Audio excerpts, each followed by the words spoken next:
Well, thank you so much for inviting me. I'm most honored to come from little Denmark to big Canada to tell you about my work and the Danish model for early childhood education. I think it's important to be aware of that Denmark is not Canada. There's different possibilities and different cultures. And Michelle, you said when you were on the board here that, well, it's not perfect yet in Canada, but I can tell you in Denmark, it's not perfect either. So, but I'm sure we can always learn from each other across borders. Oh, and then I have to click. This is a short presentation of me, but beneath that, I always present me as the head manager of the most important welfare area in Denmark. We have to succeed. We have to make children succeed in their life, and that's where it all begins, that with early childhood education. I've been working with this area for more than 30 years because I think that's what little children deserve. They deserve really good childhood education, and they deserve the best from the adults around them. First, I'll tell you a little bit about the municipality where I work. In Denmark, there's a big tradition for a really close cooperation with our local politicians. And that I will start to tell you about, because that is the foundation for me and my colleagues' work for giving children and youth the best chances when growing up. And as you can see on the slide here, that Denmark is a very little country, and that's one of the difference between us and you here in Canada. Aalborg, where I'm the head manager of early childhood education, is the third largest city in Copenhagen, and you'll see some data further on about how many daycare we actually have. I'll tell you now about the vision for the municipality in Aalborg, because that's very fundamentally stronger together. Those two words are our shared vision for children and youth in Aalborg Municipality. We are 7,700 colleagues, more than 30,000 children and young, and about 60,000 parents. In Denmark, there is a really strong tradition about having a close relationship or cooperation with the parents. It's our responsibility to make sure that our vision has an impact on all these people. We want us all to learn, to be, to succeed, and to grow together during our time in children and youth. And it's our finest responsibility to propel us toward common goals and foster a dynamic culture of learning and collaboration. We thrive to create inclusive communities that inspire curiosity, creativity, and exploring in safe, accepting environments. We have a common understanding that a good childhood and youth life must be rooted in strong communities and good learning environments of high quality, which meets the people and young people where they are. Therefore, all children and young people in our municipality must be met with understanding, support, clear expectation, attentive ears, and a steady hand as we journey together from the first day in daycare until we bid farewell with the certainty that we have made a positive difference and given all children and young people the best possible foundation for their future life. Children and Youth is part of a political organization where it is our responsibility to live up to political expectation. At the same time, it is also our responsibility to help make politics possible. So we support politicians in their work for children and young people in the municipality. It is a task that we succeed best in when we do it collectively. Therefore, children, young people, parents, networks, and employees should know that they have influence on their daily lives and their development, and they should feel that they are involved and heard. Co-creation and collaboration are very important for us to live up to our vision. And now to the more national plan in Denmark. We know due to research that children who's been attending an early childhood education with high quality succeed better. So it's not enough to make a lot of ECE centers. You also need to be sure that the centers have good quality. And in Denmark, as you can see, there's two purposes for childhood education. There is the service that provides parents flexibility and options to plan their everyday lives and work life. And then there is the social part of it. In Denmark, the daycares normally are open about 52 to 55 hours a week. Yes.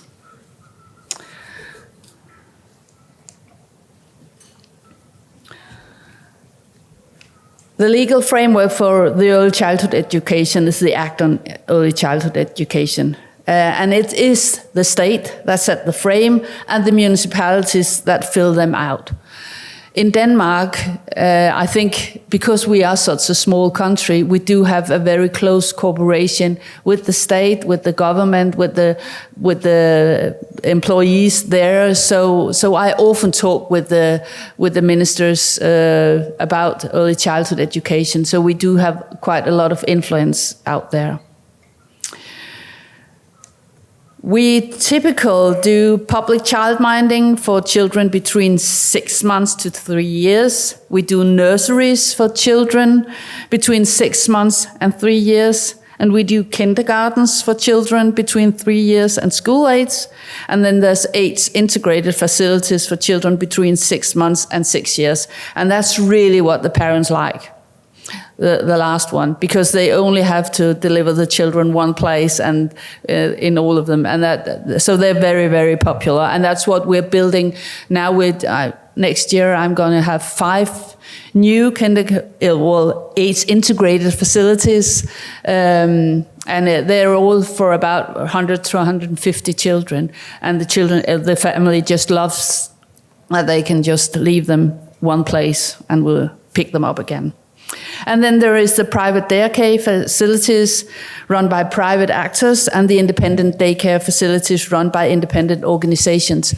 And the independent organization, I still have the opportunity to decide which children is going where. So they sort of, they decide themselves a lot of things, but I still have the main responsibility. As you can see, there's more than 80% of all our children who is in daycare, in public daycare. In Denmark, it's a right. We shall give when the family needs a place or a space, we have to give them to them. We do have 3 months. They have to give us a notice for 3 months, but I think we do have a system that's very, very good, who really takes care of the family. And as you can see, there is about 11.5% which is independent, and the rest is private. So it's completely different to what we see here in Canada. I think about during the last 6 years, early childhood education in Denmark has become high politics, where they sort of acknowledge that we are very important. You can see that, well, we've done a lot of them to be all our politicians to tell them about all the research that's been done during the years about how or why should we have early childhood education. So, and the last thing they did, they just had a law here on the January the 1st this year, so that we all have to be 3 children per caretaker for not until 2 years, 1 to 3, and 6 children per caretakers for 3 years, and up to school start, which is 1 to 6. And we do get funding for that from the state.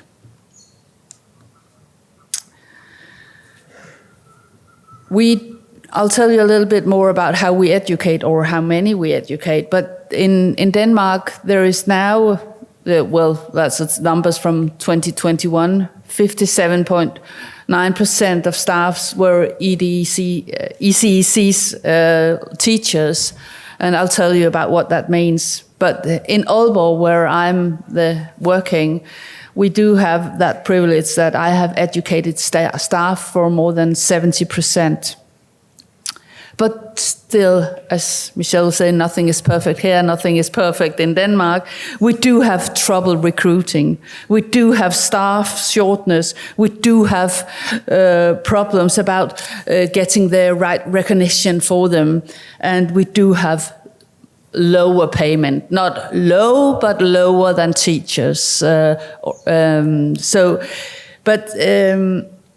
It's not, the problem is not only according to the early childhood educators, it's also according to teachers, nurses, social workers, and that we're short of staff everywhere in Denmark, and that's a big problem. In Denmark, the sector is primarily founded by income taxes and annual block grant to municipalities. And we have the parental fees are dependent on the operating cost in each municipality, which can vary across them, but not a lot. As you can see, you pay about 400 to 650 Canadian dollars for full time, and it's more expensive to have the little ones than to have the kindergartens. But I mean, if you haven't got the money, or if you've got children with disabilities, or if you have a lot of children, you can get a discount. So you can always afford to have your children in daycare. Yeah.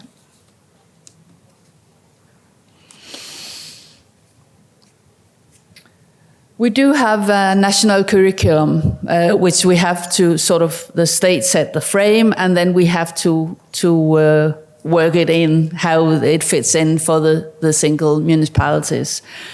Here I put in, it is actually translated into English, so if you want to learn more, you can just click on the link, and you can learn much more about it. It has 6 sort of themes, which is personal development, social development, communication and language development, body sense and motion, nature, science and outdoor activity, culture, community and aesthetic. But it's very important to say that everything takes place or starts from the play. It has to be very playful. It's very, very important. It's got nothing to do, being in daycare in Denmark has nothing to do about being in school. And we try not to talk about getting children ready for school. We try to keep them, that they have to be who they are growing up. Well, it's not always easy, but that's really something that we know from research as well, and that the pedagogues are very, very good at. The staff is called pedagogues in Denmark, and they have a bachelor degree in social education. They do that in the university college, they call it. It's not university and it's not high school, it's something in between, and 3.5 years.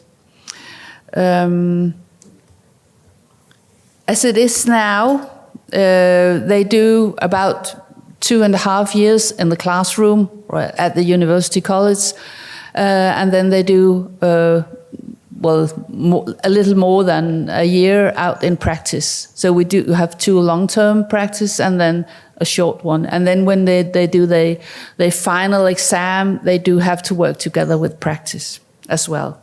But just now, actually, we are working on an education reform in Denmark, especially for the pedagogues and the social workers. And there's many reasons for that, but one of them is to try to get more students to choose the welfare areas. I mean, from 30, 40 years ago, there was not that much difference in education, and being a pedagogue or being a teacher or being a nurse or a social worker, that was something really, I think, really good. But now, I mean, the wide of education is, or the range, there's so many possibilities for the youth to choose, and that's different. So we have to do something special. And we're working very close for the Minister of Education to do this. So that's, yeah. Maybe I could come again in a few years and tell you about that. It is, we do have a fantastic system in Denmark where young people actually get paid to do their education. The costs are covered by the state, and the program is free for the students. The students are responsible for getting their own material, but it actually pays them about 1,200 Canadian dollars a month, according to the applicable rules. And when they are out in their practice, we pay them in the municipalities, and they get a bit more. They get about 2,000 Canadian dollars for working, and then they work 32 hours a week for that. And we have to be very aware that they should have time to be students. They're not just workforces who come out. We want them to be good. We want them to be good early childhood educators when they're finished. So we have to take good care of them while they're here with us, and we have to make us very delicious so they want to come back. Yeah.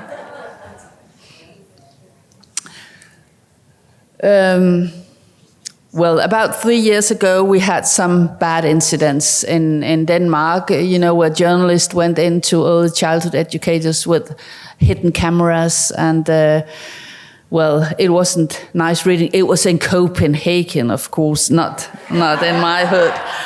But we actually, when you get things like that, the government always turns to make rules and regulations and that. But in this fact, I really think it's a very good idea, and it turned out very well. We've had a big cooperation about developing it. But we do have inspections. And of course, there's two purposes. It's always control, and it's always development.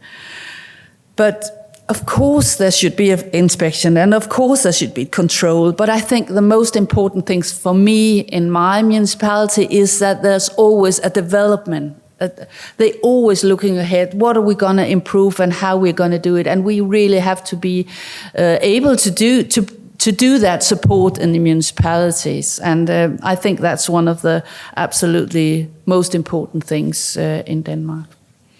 And now, I know it's not now, but I hope we'll get around to talk together later on. Thank you very much.